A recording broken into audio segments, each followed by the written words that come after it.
지금 뉴스 다 아마 실시간으로 보면서 여러 가지 이렇게 평가하고 계실 텐데요. 네. 그 좀 전에 이제 8시에 김용범 대통령실 정책실장이 긴급 브리핑도 있었고 네.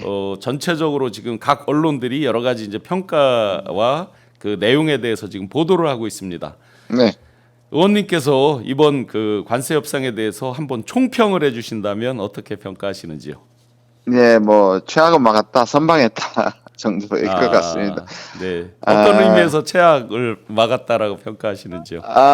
왜냐하면 뭐 반해주고, 그러니까 결국은 가장 큰 문제는 같이 버텨주지 못하고 EU하고 일본이 선제적으로 해버렸지 않습니까? 예.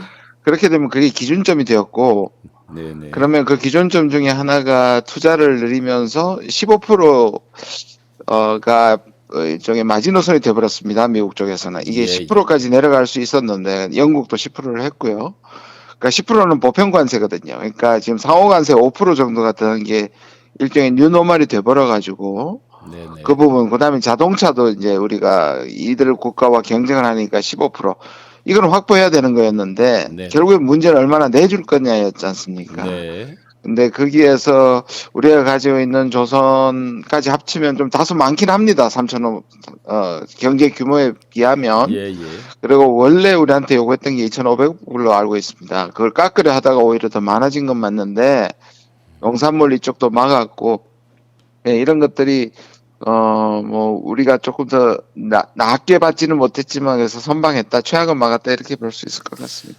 네, 그러면 네. 개별로 한번 보겠습니다. 예, 예, 일본 EU와 이제 같은 수치라는 거는 뭐 이미 이제 결론이 나와 있는 거고, 네. 좀 전에 이제 2,500불이었는데 3,500불, 3,500달러, 약 한 490조 정도 되는 것 같습니다. 예, 현재 예. 환율로. 예, 예. 요게 이제 양국 전략산업 협력을 기반으로 공고히 하기 위해서 한다. 그런데 이제 미국에서는 그 중에 90%를 사실상 미국의 이제 이익에 부합한다는 식의 이제 발언을 했습니다. 네네. 일본은 5,500억 불이었죠, 그죠? 네네. 그에 비해서 우리 전체 경제 규모에 비해서 좀 많다 이렇게 평가를 해주셨는데 네. 왜 그러면 이 중에서 또 1,500억 불은 조선업의 전용이라고 이렇게 전용 펀드라고 되어 있습니다. 네. 그럼 네. 향후에 이렇게 투자하면서 한국이 가져갈 어떤 이익 부분과 미국의 이익 부분은 어떨까요? 이게 지금 그 일본의 우리가 경제 규모는 2.5배거든. 일본이 우리의 2.5배입니다. 그렇게 계산을 하면 일본이 5,500억 분이니까 우리는 2,200억 분이 맞죠. 네, 그러니까 네. 경제 규모로 보면. 근데 이제 아까 그 김용범 정책실장이 설명한 것처럼 미국은 이걸 무역 적자로 본다면 한국이 뭐 한국하고 일본이 거의 차이가 없고 일본이 조금 많은 정도니까 네. 이걸 선방했다고도 볼 수 있는데, 이제 결국은 우리 입장을 완전히 관철은 못한 거죠. 그렇게 보면. 그리고 이제 지금 말하는 게, 대체로 오늘 사실 트럼프가 우리 협상단을 만난다는 얘기를 하고, 네네. 그 다음에 아침에 이 대통령실에 설명이 있다는 말은 사실 실무자들 간의 협상은 완성됐다는 걸 의미하는 거잖아요. 네, 양쪽이 이제 브리핑할 준비를 했으니까. 네. 혹시라도 이제 그 일본에서 있었던 것처럼 트럼프가 들어가가지고 사인펜으로 그 오자로 바꾼 그런 부분이 없었던 거는 일종의 다행인데요. 네. 그리고 이게 우리가 어떤 방식으로 투자를 하고 어떤 방식, 왜냐하면 1,500불은 이제 직접 투자에 해당하는 거고, 그 다음에 2,000억 불은 지금 말하는 게 대출 보증이나 주로 그런 부분으로 되는 거기 때문에 아마 향후에 디테일이 문제가 될 것 같긴 합니다. 네. 네. 또 자동차 관련해서 우리가 이제 12.5%를 주장했는데 결국에는 이제 15%가 돼서 상당히 아쉬운 부분으로 느껴지거든요. 이 예. 부분은 어떻게 평가하십니까? 뭐 아쉽죠. 근데 이제 아까 말씀드린 것처럼 앞에 두 국가하고 그게 미국이 주장하는 마지노선이 되어버려가지고 이게 결국은 우리가 지금 경쟁력이 한국 자동차가 미국에서 잘 나가고 있기 때문에 당장에는 큰 문제가 될 거라고는 보지 않는데, 이제 이 부분에서 미국 시장을 벗어나서 다변화하는 게 필요할 거라는 생각이 듭니다. 그러니까 아까 그 정책실장도 말했지만 한미 FTA는 끝났다고 보는 게 맞을 것 같습니다. 네. 더 이상 뭐 그 체제는 무너졌다고 보는 게 맞을 것 같습니다. 네, 그 지금 한미 FTA 기존 체제는 다 끝났다. 이제 개별 네. 협상을 통해서 네. 자동차, 트럭, 농산물 등을 포함해서 미국산 제품을 전면으로 개방한다. 이렇게 하니까 이제 이 농산물 분야에서 우리가 감각적으로 국내에서 큰 저항이 있는 거 아니냐 이런 이제 우려가 있다 보니까 아까 아마 김용범 정책실장도 이렇게 추가적인 설명을 했습니다. 이미 99.7%, 0.3%를 빼놓고는 사실상 전면 개방이 이미 되어 있다. 그래서 국내 충격이 크지 않을 것이다라는 식으로 아마 선제적으로 이렇게 미리 이야기를 한 것 같습니다. 예, 농산물, 농축산물 시장 개방 이 부분에서 이제 가장 관심이 국내에서 클 것 같은데요. 그 부분 어떻게 평가하십니까? 사실 뭐 지금 설명을 했고 미국은 근데 우리 한미 그 의원 연맹이나 계속 접촉했을 때 가장 많이 나왔던 것 중에 하나가 쌀과 지금 우리 30 그 개월 이 문제가 부당하다는 얘기가 계속 나왔었거든요. 근데 전체 통상을 보면 0.3%에 불과하다. 그런데 우리에게는 정치 사회적 의미가 있지 않습니까? 그리고 특별히 피해받는 쪽이 생길 수 있는 문제라 정치적으로 민감한데 이 부분은 일단은 미국이 이렇게 마무리 그러니까 타협한 것 같습니다. 트럼프는 뭐 완전 개방이다. 말하자면 결국 99.7은 완전 개방 아니냐 얘기할 수 있고 우리는 우리가 민감함을 뺀 건데 이 부분이 그대로 고정될지 네. 아니면 향후에 이제 일부분을 강력하게 주장하는 미국의 섹터들이 있거든요. 그러니까 그런 부분에서 이제 예를 들어서 지금 미국의 쇠고기를 가장 많이 수입하고는 있지만 네. 더 늘릴 여지가 있다고 얘기한다면 미국의 업자들이 계속 로비가 들어가게 될 것이고 이 부분은 완전히 봉합됐다고 보기에는 조금 더 지켜봐야 될 것 같긴 합니다. 그 김용범 정책실장이 우리나라 식량 안보 그리고 농업의 민감성을 감안해서 국내 쌀 시장 그리고 소고기 시장은 추가로 개방하지 않기로 했다.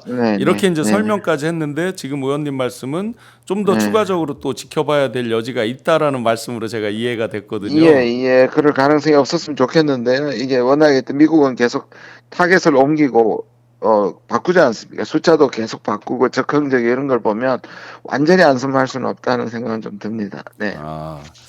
그리고 김용범 정책실장이 미국 측에서 이제 선제적으로 수익의 90%를 가진다라고 이제 이렇게 먼저 언급을 해놓다 보니까 약간 우리 국민들 감정에 미국의 이게만 너무 부합하는 거 아닌가라고 이제 생각을 하는 것 같아서 아마 이렇게 일부러 재투자 개념으로 이해해달라 이렇게 이제 설명을 했거든요.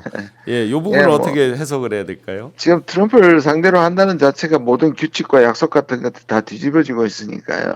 이건 사실 이것도 역시 일본이 선례를 남긴 겁니다. 일본에서는 이제 7대3으로 요구를 했었는데 결국 9대1 그러니까 90%대 10%로 못 박았고 아까 말씀드린 이게 지켜지지 않으면 3개월에 한 번씩 검사하겠다. 이거 더 굴욕적이죠.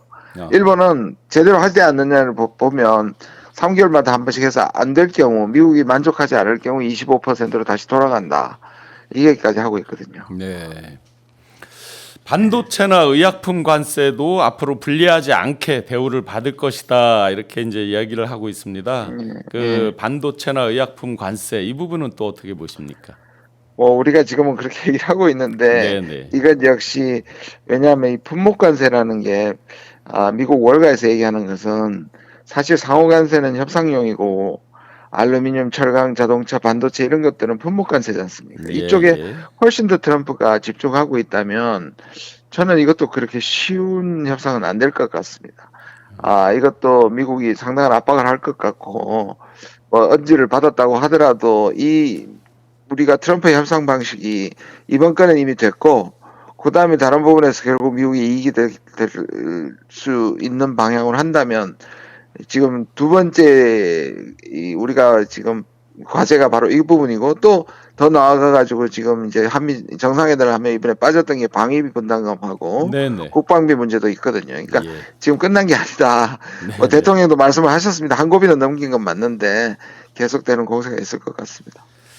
좀 전에 시작할 때 그 의원님께서 그래도 최악은 면했다라고 이제 평가를 하셨는데 그 평가 가운데서 전체적으로 이제 주요하게 눈에 띄는 것들 중에 조선업에 대한 협력 이 부분이 그래도 우리가 결정적으로 한미 조선협력이 그래도 우리가 유효한 협상을 하는데 어떤 지렛대가 된 거 아니냐 이런 평가도 있거든요. 마스가라고 그래서 최근에 이제 메이크 아메리칸 그레이트 어게인에서 이제 거기에서 쉽 빌딩이 이제 하나 추가돼서 마스가라고 우리가 이야기를 하고 있는데 이 부분이 어떤 지렛대 역할을 좀 했다고 보십니까? 어떻게 보십니까?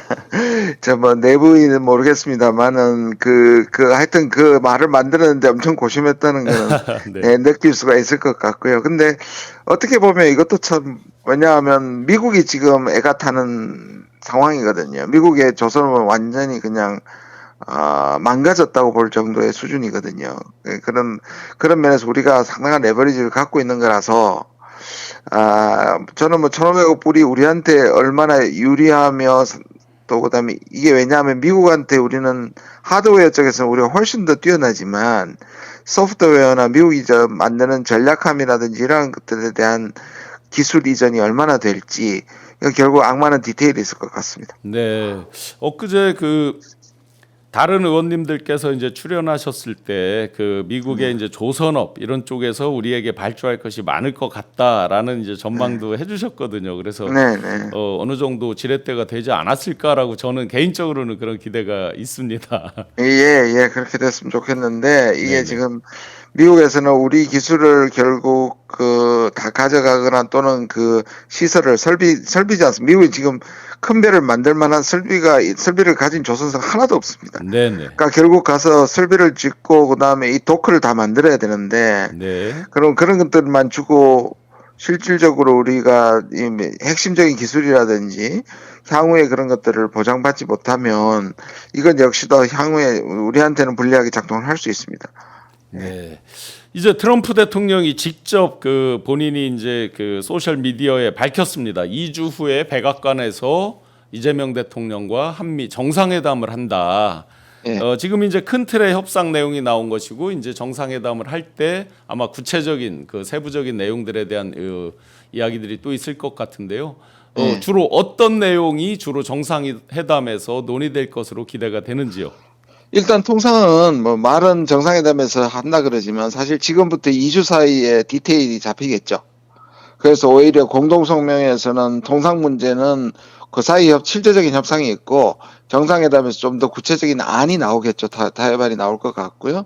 네. 제가 지금까지 안 나왔던 방위비 문제라든지 우리 국방비를 5% 늘리는 거랑 그다음에 이제 방위비 분담금 트럼프는 지금 9배를 증액을 요구하는 이 문제 네. 이런 것들이 아마 이제 좀 예민한 문제로 다가올 것 같습니다.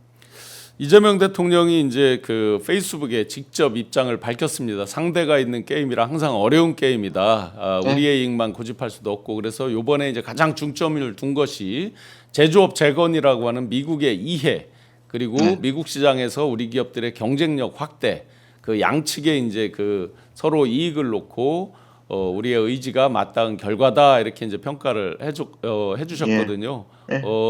국익 중심 실용외교 이 원칙에 과연 부합하는 결과라고 평가를 하십니까? 총체적으로? 예, 아까 말씀드린 것처럼 선방을 했다고는 봅니다. 그러나 이제 향후에 사실 미국의 제조업을 우리가 돈을 낸다고 해서 미국 제조업이 우리뿐만 아니라 펀딩을 모아서 트럼프의 생각은 미국이 잃어버린 제조업의 경쟁을 이제 다시 회복하겠다는 것인데 그게 이제 미국의 뜻대로 될 것인지 왜냐하면 산업 구조 자체가 사실은 제조업 중심이 아니지 않습니까, 미국이. 그러니까 모든 것을 미국에서 생산한다는 말은 그만큼 또 인플레이션이라든지 임금이 미국이 높기 때문에 그런 것들이 가능하냐. 사실 그렇게 한 거대한 계획에 따라서 따라가는 이런 문제들이 향후에 어떻게 전개될지 아무도 모르거든. 미국 내부에서 그게 가능하겠느냐는 건데요. 그렇다면 우리가 지금 실행 단계에서 이 진짜 실용주의가 되려면 하나하나 디테일에서 우리의 경쟁력을 확보하고 오늘 김종범 정책실장이 말한 것처럼 투자 가치하고 이익 가능한 것들을 면밀히 살펴서 사실은 투자를 해야 된다. 그런 부분들이 훨씬 더 중요해질 것이다. 그리고 그 가운데서 일본이나 EU나 똑같은 입장에서 이들 국가 좀 공조하는 게 필요하다. 이렇게 생각합니다. 네, 의원님 마지막으로 김여정 북한 노동당 부부장이 기본적으로 이제 대남 대미 대화 관련해서 서울에서 어떤 정책이 수립되고 뭐 이야기되든지 어떤 제안을 하든지 흥미 없다라고 이렇게 쐐기를 박는 듯한, 물론 이게 다소 이제 다분히 전략적인 이제 발언이겠죠. 한국과 마주 앉을 일도 없고 논의할 문제도 없다. 이렇게 이제 공식적 입장을 밝혔는데 이에 대해서 어떻게 해석을 하시는지요? 이게 첫 반응이잖아요. 새 정부에 대한 첫 반응이기도 하고, 그다음에 트럼프가 지난 뭐 거의 1년간 계속 그 러브콜을 보낸 거에 대해서 무응답이었다가 받았다는 게 저는 큰 의미가 있다고 생각합니다. 그러면서 결국은 비교할 것이 2018년, 19년 문재인 정부 때 한반도 평화 프로세스 아니겠습니까? 네, 정상회담이 여러 번 있었으니까 그 부분에 대해서 안 되는 부분을 얘기했다는 것은 되게 만들면 할 수도 있다는 여지를 남긴 거거든요. 네네. 그런데 그 조건이 뭐냐면 옛날처럼 뭐 경제적인 인센티브를 주거나 제재를 완화시키는 정도로는 시작할 생각도 하지 마라. 결국 대북 적대시 정책 멈추고 비핵화는 아젠다가 될 수 없고 이런 부분들을 제시한 거라고 저는 보기 때문에 첫 반응이라는 의미에서 너무 이거를 긍정적으로도 봐서도 안 되고 부정적으로 봐서도 안 된다고 생각합니다. 그 김여정 부부장 그 담화 가운데서 눈에 띄는 대목이 있습니다. 트럼프 대통령과 김정은 관계가 나쁘지 않다라고 이제 본인들 스스로 얘기를 합니다. 그러면서 네네. 그런 개인적인 관계가 일종의 이제 비핵화 실현 목적과 한 선상에, 동일 선상에 놓이게 되는 건 안 된다라는 식으로 이제 이야기를 합니다. 맞습니다. 네, 이 맞습니다. 부분에 대한 그 평가는 어떻습니까? 예, 아까 말씀드린 것은 친분 있는 건 맞는데 그게 친분만으로 안 된다는 거고요. 그 바로 정확하게 얘기하지 않습니까? 비핵화는 아젠다가 아니다. 그러니까 과거 방식으로 또는 2018년 방식으로 우리를 협상 테이블에 내놓을 생각하지 마라. 그때 왔던 것보다 훨씬 더 큰 걸 내놔야 될 거다. 이런 얘기죠. 네. 김준영 의원님께서 한미 관세 협상 전에 이렇게 발표하신 내용도 보고했는데 전체적으로 평가를 해주셨고요. 김여정 부부장에 대한 담화 의미까지 해석을 해주셨습니다. 마지막으로 시청자분들께 마무리 말씀 부탁드리겠습니다. 예, 뭐 저는 정부가 굉장히 어려운 상황에서 나름대로 최선을 다하고 있는데 결국 국내 내부에서 국민의힘이나 극우 세력이 결국 내부 총질 또는 화살을 우리 정부에 날리는 이러한 것들이 계속되고 오늘 또 어떤 방식으로 그동안에 못한다고 계속 공격을 해왔었지 않습니까? 그런데 오늘 여기에 대해서 또 어떤 평가를 할지 궁금하긴 한데요. 결국 국민들이 뒤에 지지를 해줘야 사실 내란 극복 때처럼 지지를 해줘야 합니다. 왜냐하면 아마 제가 기억하기로는 가장 나쁜 대외 환경을 이 정부가 맞이하고 있거든요. 그렇게 네. 보면 같이 국난급 위기라고 저는 보는데 그것을 같이 극복해야 된다 이렇게 부탁드리고 싶습니다. 예, 의원님 장시간 감사드립니다. 네, 감사합니다. 수고하십시오. 네, 고맙습니다. 네, 시청자 여러분, 지금 이제 김준영 외교안보 전문가이신 김준영 의원의 평가 한번 들어봤습니다. 제가 다시 요약을 하면 어려운 환경에서 최악의 상황은 피했다라고 이제 총평을 해주셨고요. 개별로 이제 한번 팩트를 보시면 쌀 그리고 소고기 시장에 대해서는 국내 어려운 여건을 감안해서 개방하지 않기로 했다. 추가적으로. 물론 이제 농산물에 대한 거, 자동차, 트럭에 대해서 전면적으로 개방을 한다. 그런데 이제 농산물에 대한 개방이 우리 농민들 농가에 큰 어떤 어려움 그리고 반대가 있을 것으로 예상이 되다 보니 선제적으로 전반적인 상황 설명을 했습니다. 정책실장께서 99.7%는 이미 개방돼 있다. 나머지 0.3%에 대한 개방 이야기다라는 이야기를 했고, 자동차 같은 경우는 이제 12.5%를 우리가 주장을 했는데 아쉽게도 15% 그러니까 미국이라든지 EU와 이제 동일한 퍼센티지로 그렇게 결정이 됐다라는 거고, 반도체나 의약품 등등의 관세에 있어서 추가적으로 불리한 대우를 받지는 않도록 할 것이다 이렇게 됐고요. 그 다음에 3,500억 달러 우리 돈으로 지금 환율로 했을 때 약 490조 정도 될 텐데요. 미국에 투자를 하기로 그렇게 되어 있습니다. 그리고 그 중에 1,500억 불 정도는 조선 전용 펀드로 간다. 조선에 대해서는 우리가 거꾸로 미국에서 수주할 내용들이 상당히 많다. 그리고 에너지 관련해서도 앞으로 이제 수주가 예상되는 것들도 있고 그래서 전체적으로 이 어려운 상황에서 최악은 면했다. 이렇게 평가를 받고 있습니다.